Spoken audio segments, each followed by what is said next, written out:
Assalamualaikum warahmatullahi wabarakatuh. Semangat pagi anak-anak. Bagaimana kabarnya hari ini? Ibu berharap semua dalam keadaan sehat selalu dan tentunya masih semangat ya. Kali ini kita akan belajar kelas 4, tema 4, berbagai pekerjaan, subtema 1, jenis-jenis pekerjaan pembelajaran 2. Marilah kita semua berdoa sesuai dengan agama dan keyakinannya masing-masing. Sekarang silahkan dilihat teman samping kanan kirinya, apakah ada yang tidak hadir? Hadir semua ya, alhamdulillah. Nah, apakah kalian tahu pekerjaan seorang arsitek? Pengetahuan apa yang harus mereka miliki? Jadi, tugas arsitek itu untuk merancang bangunan. Seorang arsitek memerlukan keterampilan menggambar. Mereka menggambar bangunan yang akan dibangunnya. Bangunan yang dirancang adalah rumah atau gedung-gedung. Ayah Udin seorang arsitek. Ia merancang sebuah bangunan. Seorang arsitek akan menggambar rancangan bangunannya di atas kertas berpetak. Mereka harus mengetahui luas dan keliling dari rancangan bangunannya. Jadi anak-anak, tugasnya seorang arsitek itu adalah merancang sebuah bangunan. Seorang arsitek dalam pekerjaannya memerlukan keterampilan menggambar. Mereka menggambar bangunan yang akan dibangunnya. Bangunan yang dirancang adalah rumah atau bisa juga gedung-gedung. Andai kamu jadi arsitek, gambarkan sebuah bangunan atau rumah yang menjadi impianmu. Berimajinasilah dan gambarkan sekreatif mungkin. Jadi anak-anak, berpikirlah menjadi seorang arsitek yang merancang rumah kalian masing-masing. Coba kalian gambarkan bangunan rumah kalian. Menarik ya bekerja sebagai seorang arsitek. Bekerja menjadi arsitek haruslah mempunyai nilai-nilai baik. Salah satu nilai itu adalah jujur. Ketika akan membangun sebuah bangunan, mereka harus menyampaikan ukurannya dengan benar. Jadi seorang arsitek itu tidak boleh macam-macam ya anak-anak. Dia harus menentukan apakah bangunan ini nanti kuat atau tidak saat dibangun. Jadi mereka harus merancang dengan baik dan teliti. Coba bayangkan jika ukuran bangunannya tidak sesuai, apa yang akan terjadi? Yang pastinya bangunannya tidak akan sesuai dan cepat roboh. Jujur merupakan salah satu sikap yang mencerminkan sila Pancasila. Nah, ayo kita pelajari makna sila yang lainnya. Perhatikan gambar berikut. Kita ingat kembali bunyi-bunyi dari pengamalan sila-sila dari Pancasila dan simbolnya. Mari kita cari tahu informasinya bersama-sama. Ini adalah Garuda Pancasila. Garuda Pancasila adalah lambang negara Indonesia. Pancasila berasal dari dua kata, panca dan sila. Panca artinya 5, sila artinya dasar atau aturan. Pancasila artinya 5 dasar atau aturan. Pada pertemuan kali ini, kita akan mendiskusikan makna pertama dalam kehidupan sehari-hari. Garuda Pancasila adalah lambang negara Indonesia. Burung Garuda besar dan gagah perkasa. Lihatlah perisainya. Perisai itu memuat simbol dan sila-sila pada Pancasila. Pancasila adalah dasar negara kita.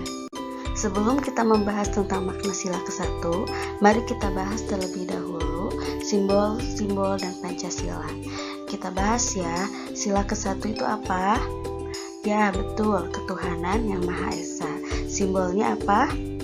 Ya, benar. Simbolnya adalah bintang. Nah, kalau sila kedua itu apa?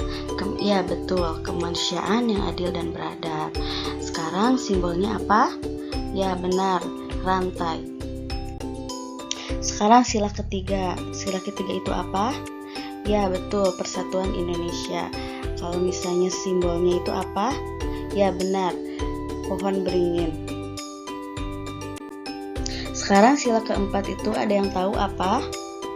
Ya, betul. Kerakyatan yang dipimpin oleh hikmat kebijaksanaan dalam permusyawaratan perwakilan. Kalau simbolnya itu apa? Ya, betul. Kepala banteng.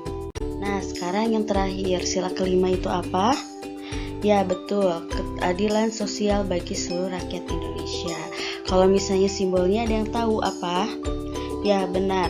Padi dan kapas.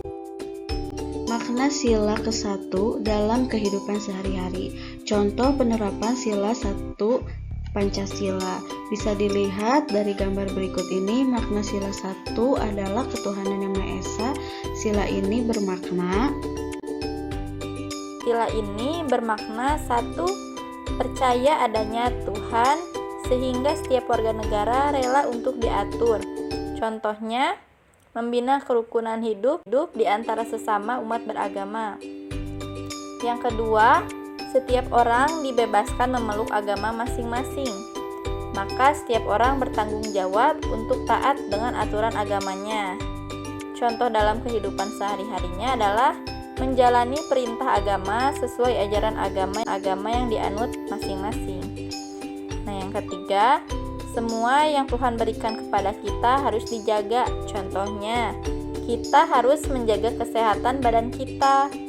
Lalu yang keempat, toleransi antar umat beragama dan sesama umat beragama.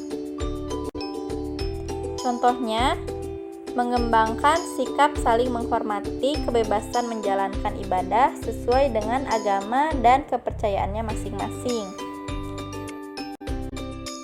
Nah, di sini ada gambar. Sekarang berilah pendapatmu apakah tindakan ini sesuai dengan sila pertama dan jelaskan. Gambar yang pertama adalah seorang anak yang mengejek temannya. Apakah gambar ini sesuai sila ke-1 Pancasila? Jelas tidak, karena kita diciptakan Tuhan itu beragama dan di mata Tuhan kita itu punya derajat yang sama. Maka kita tidak boleh mengejek sesama. Gambar kedua, seorang yang menurunkan pasir. Apakah gambar ini sesuai sila ke-1 Pancasila? Sesuai, karena semua yang Tuhan berikan harus dijaga, termasuk hidup kita. Kita bekerja supaya kita tetap hidup dan untuk mencukupi kebutuhan kita. Gambar yang ketiga adalah seorang pencuri. Apakah gambar ini sesuai sila ke-1 Pancasila? Tidak sesuai, karena mencuri tindakan tidak baik, bisa merugikan orang lain dan melanggar hukum. Gambar yang keempat, seorang siswa yang sedang berdoa. Apakah gambar ini sesuai dengan sila ke-1 Pancasila? Sesuai, karena kita harus berdoa sebelum belajar untuk melancarkan belajarnya. Gambar yang kelima adalah seorang yang sedang mencangkul kebun. Apakah gambar ini sesuai sila ke-1 Pancasila? Sesuai, karena semua yang Tuhan berikan harus dijaga dan dilestarikan. Gambar yang keenam adalah seorang yang sedang bermain bola. Apakah gambar ini sesuai dengan sila ke-1? Sesuai, karena semua yang Tuhan berikan harus dijaga, termasuk tubuh kita. Kita perlu olahraga supaya tubuh sehat. Jadi, anak-anak perlu olahraga agar tubuh kita sehat dan kuat. Di Indonesia ada 6 agama, yaitu Islam, Kristen, Katolik, Hindu, Buddha, dan Konghucu. Contoh sila ke-1 yang dilakukan di rumah yaitu berdoa bersama keluarga, berdoa sebelum makan, sebelum tidur, sebelum belajar, dan lainnya. Saat kita berdoa, kita harus bersungguh-sungguh. Nah, semuanya, nilai-nilai apa yang kalian pelajari dalam hari ini? Apa kamu sudah melakukan sila ke-1?